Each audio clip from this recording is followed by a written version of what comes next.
So what we have today is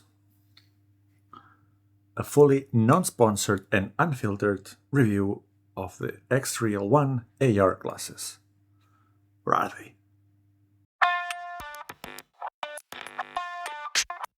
And if anyone from XReal is watching right now, I just watched the movie Dunkirk on a plane with the XReal Ones, and it's the best experience watching that movie that I have ever had. It could be because it's the first time I've seen it. And for anyone else, I'm gonna take this off and let's have a full review.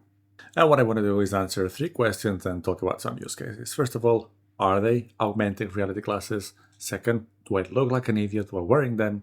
Third, how about the screen size? What is it really? And then some use cases, which for me is watching and consuming content, or watching a movie on a plane, as a substitute for an external screen to your laptop computer, and maybe for gaming purposes. And for the impatient ones, are they augmented reality glasses? No, they are not. Do I look like an idiot while wearing them? Yes, I do, but I don't care. How about the screen size, you say? Well, I had them configured at 184 inches at a distance of 6 meters, and that's equivalent to something like a 50-inch TV sitting at 2 meters away, or even a little bit smaller than my 27-inch computer monitor when you are a normal computer monitor distance from it. So that's the real stuff that they cover. And we'll talk about it a bit more for more details. Then when it comes to use cases, I'm just going to mention one, which is the one that I think it's useful and that I'm going to be using these glasses for, is watching movies on a plane. It was a good experience. The quality was good enough, or pretty good.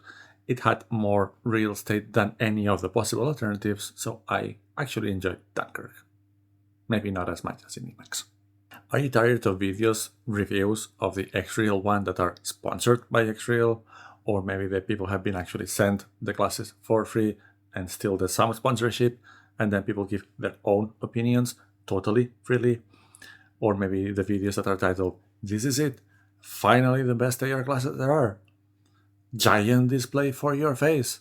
I replace all my screens with these AR glasses for 10 days or for a month." I've been using this now for a little while and I don't believe almost any of that. And that's what I will try to tell you today. This is not a bad product, but it's not what many made it to be. And just to clarify, once again, this video is not sponsored, not by XReal, not by absolutely anyone. XReal did not send me these glasses because they actually don't ship to Finland, so I had to buy them from a store in Denmark, and then they made their way slowly to Finland and they arrived. And now I traveled to the Netherlands again, so I used them to watch some content on the plane, and now I'm having a tiny break in the evening after the flight and before my next 3 days of meetings to make this review. The first thing I mention is that, are they augmented reality? No, they are not. So what is augmented reality? It's a device that helps you or the user to augment the reality you have in front of you. It's a device that is aware of the reality, and then it can place things on it or show you information. If you think of a fancy hat from any video game that you look at things and then it might give you statistics or information about what those things are, that augments the reality. A commercial use case from it would be an IKEA application that you would have a tablet, for instance, with a camera. On the screen of the tablet, you would see the room that you're in, and then you could place furniture from a catalog, and then it's placed on that reality. But augmented reality requires a device to actually know its surroundings, and these glasses don't. The reason that we are calling them augmented reality is because they place the screen and you can still see a little bit outside of the glasses themselves, and that feels that it's part of your reality. In this particular model, because it has the anchor mode, which is quite nice considering that the previous devices required an external beam thing to make that work, it means that you're looking somewhere and then you click a button on the glasses. Let's reenact it. So now I'm looking here, now I look there, and I'm gonna click the button and anchor the screen. That means that now it stays right there, and if I move my head, it stays there. But this anchored screen does not know what it is. Doesn't know that there's a wall behind or that there isn't a wall behind. And these glasses don't know either. And actually one interesting thing that happened when I was anchoring the screen on the plane is that I was sitting on the plane, waiting for the plane to start moving. I anchored the screen, turned on the movie, started enjoying it, and the plane started moving a little bit backwards before going into the runway, and I could see the screen that was just going away from me. So these glasses don't not just know maybe the relative position or the movements of the head that they are mounted on. That was the 3 fields of freedom. It means it's up and down, side to side, and tilt. But they also seem to know the relative position to Earth, which is a globe, not a flat thing. So they were not useful, the anchor mode, while on a plane, because every time the plane was moving a little bit, the anchor would stop being anchored, or it was anchored to the position relative to the Earth from the glasses. So I was not anchoring anything. So if they are not an augmented reality device, what are they? Well, they are portable screens, and it doesn't get more portable than this. I would say that they are what the headphones are to speakers, the XReal ones are to screens. That's what it is. Blasters a screen in front of your eyes in a portable mode. I will walk outside with headphones. I will not walk outside with these glasses, but let's go to that later. And since one of the modes allows you to put like a small screen in the corner, I think it's sometimes marketed as you can move around and do other things while you're wearing the glasses. Well, let's test it out. Let's see if can I move around while wearing the glasses.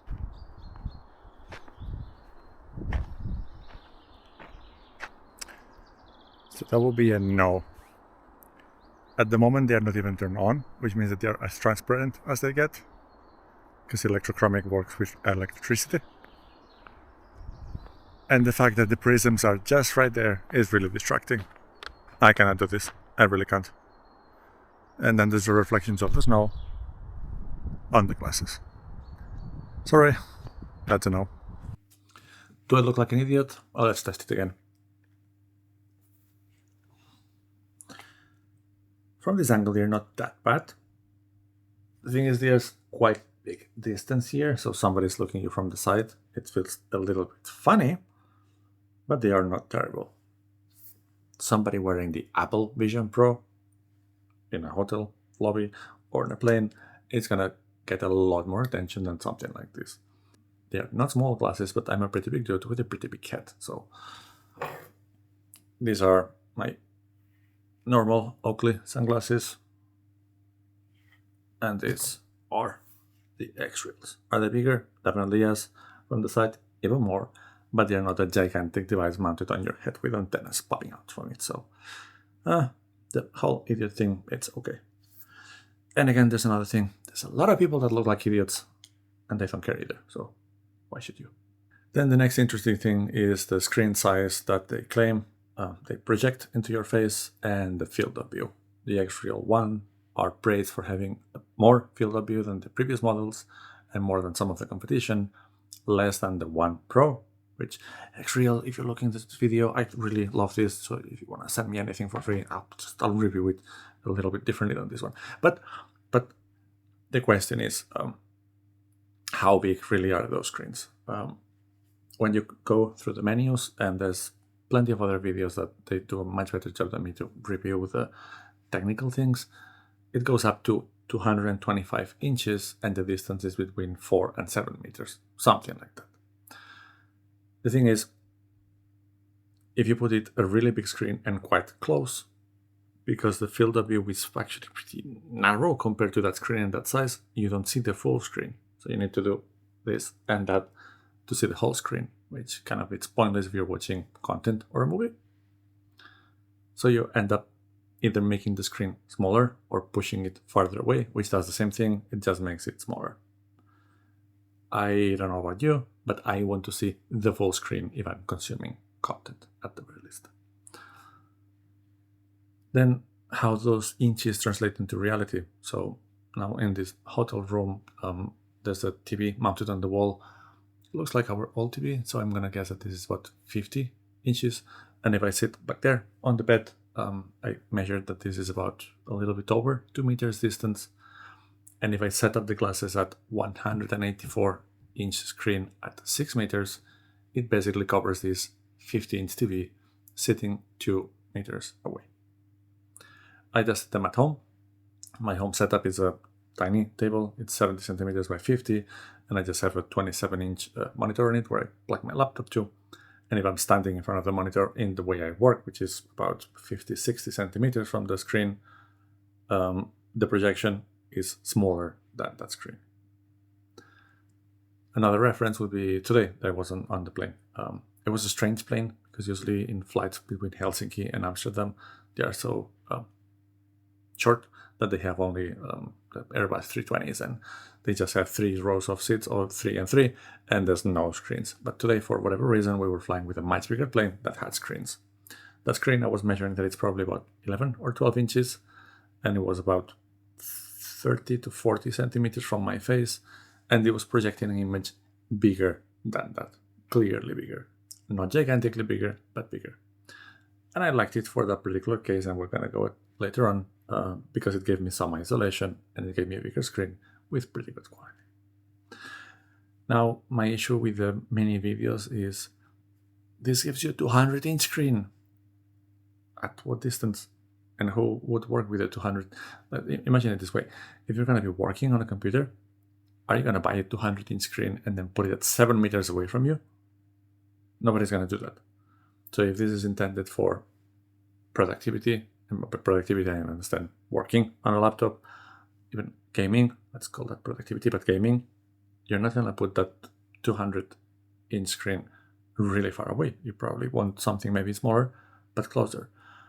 So marketing this with that gigantic screen, I think it's a little bit misleading, because you imagine that you're going to put this and have a massively immersive experience. It's good, it's cool. You have a decently sized screen on your face, which is something that you cannot do with any other device. And if you put this close, it kind of hurts because my eyes cannot focus here, but they can focus on the glasses.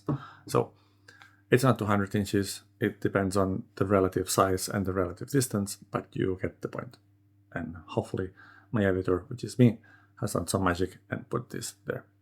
Another issue is that the edges get a little bit blurry, especially if you just have a setup to maximize the size of the screen compared to the distance, so that as soon as you move a little bit, the degrees of freedom, you're basically touching the edges and they get a little bit blurry. I will try to adjust the IPD, the interpupillar distance, which is how far your eyes are from each other, which in my case is about 6.5 centimeters, which makes it really difficult, by the way, to pick the XReal One Pro, because my IPD is right between 2 different models. But adjusting that didn't help much. If I turn my head and I put the edge of the screen in the middle, that it's much clearer. As soon as I look a little bit around, it's a little bit blurrier. If you're watching a movie, it doesn't matter. Many movies have lots of bits which are out of focus or defocused because of depth of field, so that's okay. I can't imagine using that for productivity purposes when you're going to have a bit blurry text when you're trying to work. And my second use case is to use these XReal Ones as an external screen for my laptop. This is a 13.3 inches full HD screen, which is quite small, so let's see what happens.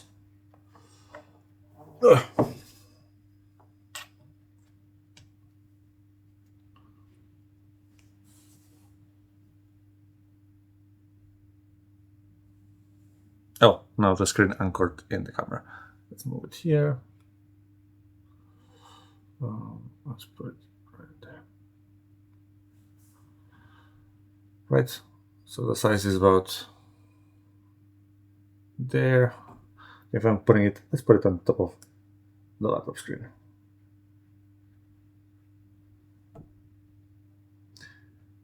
Okay. So at this distance,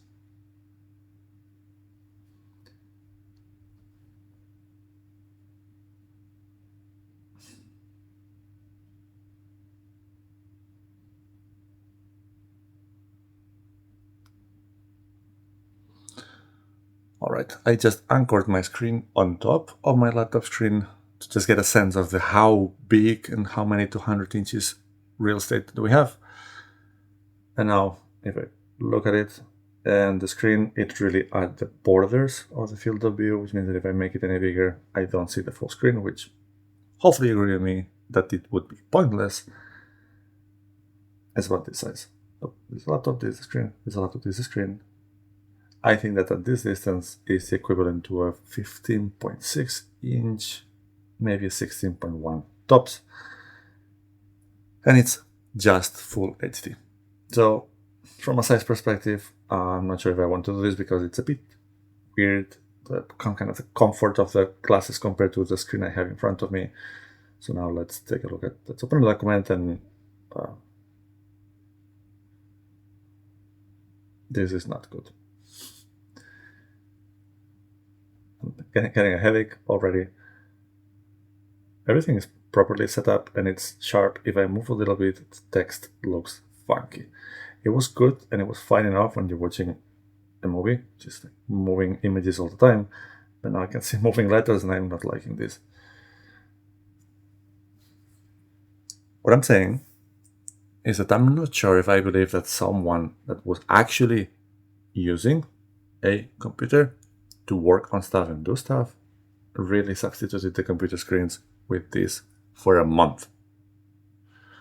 I work on computers like many other people, like a lot of the time. So I guess that I spend 90% of my working time on computers. Then I spend some time of my free time on computers editing videos, on sometimes playing or sometimes just watching a screen.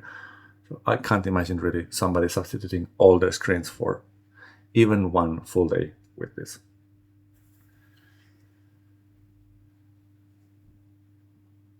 Yeah, so that's a no for me. Again, as we discussed when we were talking about the other use case, which was using the glasses as a substitute for the phone as a movie watching device, that was an improvement from the phone.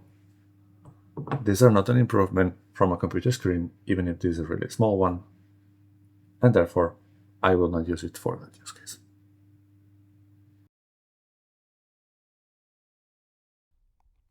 Yeah, I'm aware that this sounded like a negative review, but it's not so much about the product itself, but I feel that the expectations that have been set by many are unfair.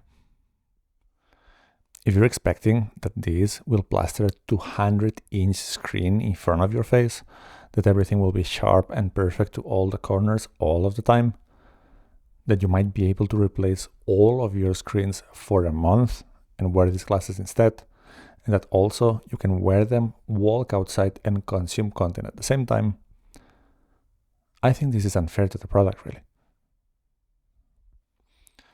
On the other hand, if you want this to have a really portable, small device that is powered via USB-C, that it can be plugged into your phone and watch content that is going to be bigger to your eyes than it is on the phone screen itself, then this might be for you. When it comes to the price, it's a bit tricky. You can find it online. This is still quite a novelty product. What it does is quite cool. I don't think it lives up to the self-imposed or imposed through sponsored reviews hype, but I still might use it. I have a trip coming up. It's going to be a small plane, and I know that there will not be screens in the seat in front of me. So I might take this one to consume content that otherwise I would do in my phone. So that's the use case that I think that this is really good for and designed for. For everything else, not so much. And what you're paying is for the novelty. And of course, if XReal sees this video and want to send me the XReal One Pro to prove me wrong, I'll be more than happy. And I will definitely make an unbiased review. They send it to me. I don't know how would that work. But hopefully you enjoyed this video. You found it somewhat interesting, or maybe it actually answered some of the questions you had about this product. So if this was for you, please like and subscribe, and we're gonna see you soon for some more content.